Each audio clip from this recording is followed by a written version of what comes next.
Welcome to VTV prime. ప్రపంచమంతా El Niño ఉంటే ఏపీలో మాత్రం ఎల్లో నినో ఉంది అనేటువంటి ఒక మాట, ఒక కామెంట్ వినపడుతుంది. కారణం ఏంటి అంటే, కరువు వచ్చినప్పుడు దాన్ని ఎలా ఎదుర్కోవాలి, దాని నష్ట నివారణ చర్యలేంటి, రైతులకు ఏ విధంగా సాయం చేయాలి, మిగతా రకంగా ఏ రకమైనటువంటి ప్రికాషన్స్ తీసుకోవాలి, ఇవన్నీ కూడా చాలా ప్రభుత్వాలు చేపడుతూ ఉంటాయి. కానీ ఏపీలో మాత్రం అన్ని గాలి కొదిలేసి ఇక్కడ ఇప్పుడు ప్రస్తుతం ఉన్నటువంటి కరువు పరిస్థితులు, రైతు సమస్యలు, ఇవన్నీ ఇక విద్యార్థుల సమస్యలు, అన్ని మొత్తం సమస్యలన్నింటినీ కూడా గాలి కొదిలేసి కేవలం రెడ్ బుక్ రాజ్యాంగాన్ని అమలుపరచడంలో తీవ్రంగా నిమగ్నమై ఉంది కూటమి ప్రభుత్వం అనేటువంటిది వినిపిస్తున్నటువంటి విమర్శ.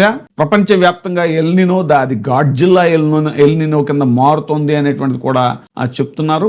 అయితే చాలా చోట్ల దాని నష్ట నివారణ చర్యలు ఇప్పటికే చేపడుతున్నారు చాలా రాష్ట్ర ప్రభుత్వాలు. కానీ ఇక్కడ ఏపీలో మాత్రం ఎల్లో నినో అంటే దానికి మించినటువంటి తీవ్రత ఇక్కడ ఉంది, ఏపీలో ఉంది అనేటువంటిది చెప్తున్నారు. కారణం ఏంటి అని అంటే, కేవలం ప్రభుత్వ నిర్లక్ష్యం, ప్రభుత్వ అలసత్వం కారణంగానే సాధారణ ఎల్నినో కాస్త అది ఎల్లో నినో అనేటువంటి తీవ్ర రూపం దాల్చింది అనేటువంటిది ఇప్పుడు వినిపిస్తున్నమాట. కరువు ముంచుకొస్తుంటే కొత్త సలహాల కోసం జీవో ఇవ్వటం అనేటువంటిది ఏంటి, రైతులకు సాయం చేయటం అనేసి కొత్త జీవో అంటే యూనివర్సిటీలు మీరు కొత్త సలహాలు ఇవ్వండి అంటూ, నేను మళ్ళీ ఓ వైపున చాలా అనుభవజ్ఞుణ్ణి, విజనరీని అనేటువంటి చంద్రబాబు నాయుడు గారు సాయం అందించడం మానేసి, రైతులకు తక్షణ సాయం అవి చేయటం మానేసి, నష్ట నివారణ చర్యలు చేపట్టడం మానేసి సలహాలు ఇవ్వండి అంటూ ఈ ప్రసంగాలు ఏంటి అనేటువంటిది ఇప్పుడు జరుగుతున్నటువంటి చర్చ. ఆంధ్రప్రదేశ్లో ఖరీఫ్ సీజన్ ప్రారంభమై దాదాపు 50 రోజులు గడిచిపోయింది. కానీ రాష్ట్రంలో అనేక ప్రాంతాల్లో ఇప్పటికీ ఆశించిన స్థాయిలో వర్షాలు కురవలేదు. ఎల్నినో ప్రభావం వల్ల రాయలసీమలో భూములు తేమ కోల్పోతున్నాయి. పల్నాడు, ఉమ్మడి ప్రకాశం జిల్లాల్లో విత్తనాలు మొలకెత్తక రైతులు ఆందోళన చెందుతున్నారు. కృష్ణా, గోదావరి డెల్టా ప్రాంతాల్లో కూడా సాగునీటి కొరత అనేటువంటిది ప్రభావం కనిపిస్తుంది. వర్షాధార భూములే కాదు, బోర్లు, కాలువలపై ఆధారపడే పొలాల్లో కూడా నీటి సమస్య తీవ్రమవుతుంది. దాంతో ఈ ఖరీఫ్లో సాగు పరిస్థితి ఏమవుతుందో తెలియక రైతులు తోచని స్థితిలో ఉన్నారు. ఇలాంటి సమయంలో రైతులకు తక్షణ సహాయం అందించే చర్యలు చేపట్టాల్సినటువంటి ప్రభుత్వం వ్యవసాయ విశ్వవిద్యాలయాలు గతంలో ఇచ్చిన సూచనలను మార్చి కొత్త సలహాలు ఇవ్వాలి అంటూ వైస్ ఛాన్సలర్లకు ఆదేశాలు జారీ చేయటం చాలా విడ్డూరంగా ఉంది. అది చాలా వివాదాస్పదమైంది. ప్రభుత్వం తాజాగా జారీ చేసిన జీవో ప్రకారం ప్రస్తుత ఖరీఫ్ సీజన్కు ఇప్పటికే ఇచ్చిన వ్యవసాయ సూచనలు మరోసారి సమీక్షించాలి. వ్యవసాయ జోన్ల వారీగా నీటి లభ్యత ఆధారంగా భూమి విస్తీర్ణం, భూ యాజమాన్య పరిస్థితులను పరిగణనలోకి తీసుకుని పంటల సాగుకు అయ్యే ఖర్చు, వచ్చే ఆదాయం, లాభ నష్టాలను విశ్లేషిస్తూ కొత్త నివేదికలను సిద్ధం చేయాలి అని ఆదేశించినట్లుగా సమాచారం. ఈ నివేదికలను 10 రోజుల్లో ప్రభుత్వానికి పంపాలి అని వ్యవసాయ విశ్వవిద్యాలయాలకు అధికారులకు సూచించినట్టుగా తెలుస్తోంది. సీజన్లో సగం సమయం గడిచిన తర్వాత సలహాలను పునఃసమీక్షించడం వల్ల రైతులకు తక్షణ ప్రయోజనం ఏమిటి అని రైతు సంఘాలు ప్రశ్నిస్తున్నాయి. కరువు పరిస్థితుల్లో రైతులకు కావాల్సింది కేవలం శాస్త్రీయ సూచనలు మాత్రం కాదు, ఆ సూచనలను అమలు చేయడానికి అవసరమైన ఆర్థిక సహాయం, విత్తనాలు, ఎరువులు, సాగునీరు, రుణ సదుపాయం కూడా కావాలి అని స్పష్టం చేస్తున్నాయి. వాతావరణ పరిస్థితులను ముందుగానే అంచనా వేసి ఏ ప్రాంతంలో ఏ పంట వేయాలి, వర్షాల ఆలస్యం అయితే ఏ ప్రత్యామ్నాయ పంట ఎంచుకోవాలి, తక్కువ నీటితో పండే పంటలు ఏవి అనే అంశాలపై వ్యవసాయ శాఖలు ప్రతి సీజన్కు ముందే ప్రణాళికలు రూపొందించడం అనేటువంటిది సాధారణంగా జరిగేటువంటి ప్రక్రియ. కానీ ఖరీఫ్ ప్రారంభమై 50 రోజులు దాటిన తర్వాత కొత్త సూచనలు కోరటం ఆలస్యమైన చర్య కాదా అనేటువంటి విమర్శలు కూడా వస్తున్నాయి. రాష్ట్రంలోని అనేక జిల్లాల్లో వర్షపాతం లోటు నమోదైందని కథనాలు పేర్కొంటున్నాయి. కొన్ని ప్రాంతాల్లో పరిస్థితిని మరింత తీవ్రంగా ఉండటంతో ఇది సాధారణ వర్షాభావం కాదు అని, దీర్ఘకాలిక కరువు పరిస్థితులకు దారితీసే ప్రమాదం ఉంది అని వ్యవసాయ నిపుణులు హెచ్చరిస్తున్నారు. కరువు ప్రభావం కనిపించినప్పుడు ప్రభుత్వాలు సాధారణంగా కొన్ని అత్యవసర చర్యలు చేపడతాయి. ఆలస్యంగా విత్తనాలు నాటేందుకు అనువైన ప్రత్యామ్నాయ పంటలను గుర్తిస్తాయి. కంటింజెన్సీ ప్రణాళిక కింద రైతులకు ఉచితంగా లేదా రాయితీపై విత్తనాలు పంపిణీ చేస్తాయి. మొదటిసారి వేసిన విత్తనాలు మొలకెత్తకపోతే మళ్లీ విత్తుకునేందుకు అవసరమైన విత్తనాలను అందిస్తాయి. సాగులో నష్టం జరిగిన రైతులకు ఇన్పుట్ సబ్సిడీ ప్రకటిస్తాయి. పంటల బీమా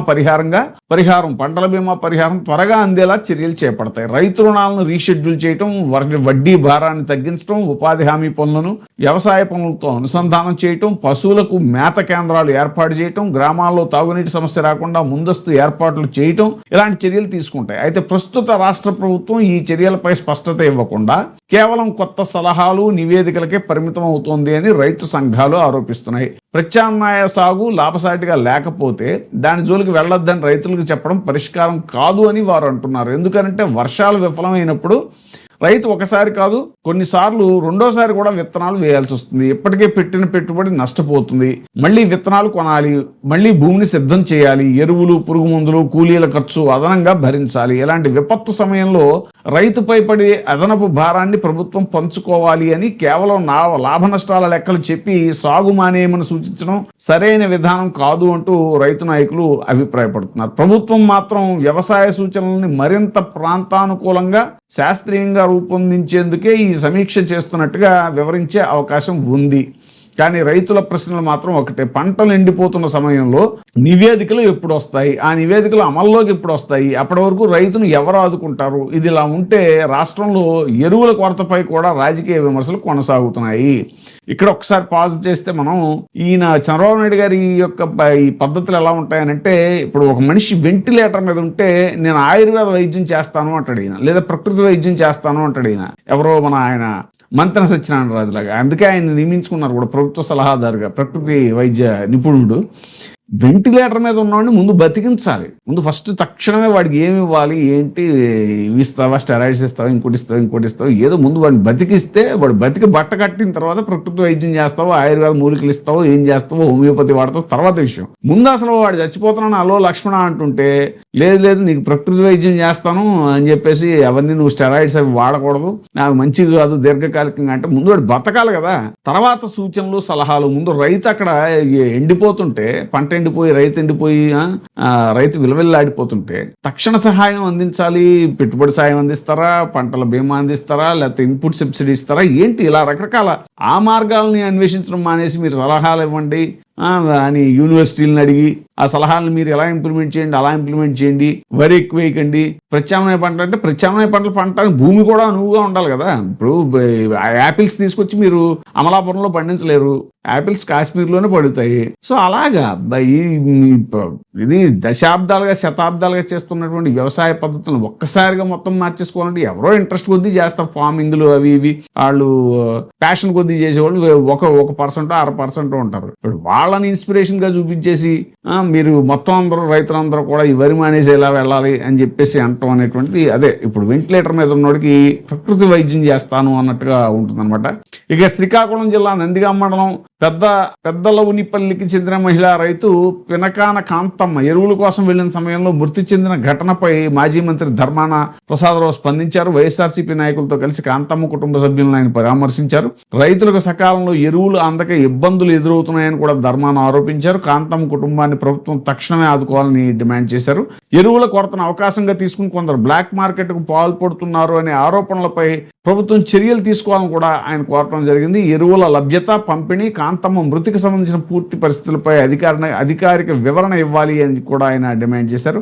ఒకవైపు వర్షాభావం, మరోవైపు విత్తనాలు, ఎరువులు, సాగునీటి సమస్యలు, ఇంకోవైపు పెరుగుతున్న పెట్టుబడి వ్యయం, ఈ 3 సమస్యలు రైతాంగాన్ని తీవ్ర ఒత్తిడికి గురి చేస్తున్నాయి. ఇలాంటి సమయంలో ప్రభుత్వం కేవలం సలహాలు సేకరించడానికి పరిమితం అవడం కాకుండా జిల్లాల వారీగా వర్షపాతం, సాగు విస్తీర్ణం, పంటల పరిస్థితిపై తక్షణ సమీక్ష నిర్వహించి కరువు మండలాలను గుర్తించాలి, ఉచిత విత్తనాలు అందించాలి, ఇన్పుట్ సబ్సిడీ ప్రకటించాలి, పంటల బీమా క్లెయిమ్లను వేగవంతం చేయాలి, రుణాల రీషెడ్యూల్ పై బ్యాంకులతో చర్చించాలి, పశువుల మేత, తాగునీటి సమస్యలపై గ్రామ స్థాయి కార్యాచరణ రూపొందించాలి. ఎందుకంటే కరువు వచ్చిన తర్వాత సమావేశాలు నిర్వహించడం కంటే కరువు తీవ్రత పెరగక ముందే రైతును రక్షించడం అనేటువంటిది ప్రభుత్వ బాధ్యత. రైతుకు కావాల్సింది కాగితాలపై కొత్త సలహాలు కాదు, పొలంలో నిలబడే భరోసా, చేతికందే సహాయం, పంటను కాపాడే కార్యాచరణ. ఇప్పుడు రాష్ట్ర రైతాంగం అంతా కూడా ఎదురు చూస్తుంది దానికోసం, అంతేగాని ఉచిత సలహాల కోసం కాదు అనేటువంటిది జరుగుతున్నటువంటి చర్చ. ఇప్పుడు మరి కరోనా లాంటి మహా విపత్తుని జగన్మోహన్ రెడ్డి గారు ఎలా ఎదుర్కొన్నారో, దేశం అంతా ఎలా ఆయన శ్లాఘించిందో అందరికీ కూడా తెలిసిన విషయమే. అప్పుడు ఆ టైంలో ఆయన ముందు తక్షణ సహాయం ప్రతి డైరెక్ట్ బెనిఫిట్ ట్రాన్స్ఫర్ ద్వారా ఆయన వేసినటువంటి అందరి అకౌంట్లో, పేదవాళ్ళ అకౌంట్లో వేసినటువంటి డబ్బు ఏదైతే ఉందో అది ఆ టైంలో కూడా జిఎస్టీని అద్భుతంగా పెంచింది అనేటువంటి మనం పదే పదే చెప్పుకోవడం జరిగింది. సో ఈ సలహాలు, సూచనలు, సమీక్షలు మానేసి తక్షణ సహాయం అందించాలి అనేటువంటిది ఏపీ ప్రభుత్వానికి, కూటమి ప్రభుత్వానికి ఆర్థిక నిపుణులు, అలాగే వ్యవసాయ నిపుణులు వీళ్ళంతా కూడా సూచిస్తున్నటువంటి విషయం. ఇప్పుడే సబ్స్క్రైబ్ చేయండి, లైక్ చేయండి, షేర్ చేయండి. వే టీవీ ప్రైమ్, నీ ఉత్తమాభిరుచుల సమ్మేళనం.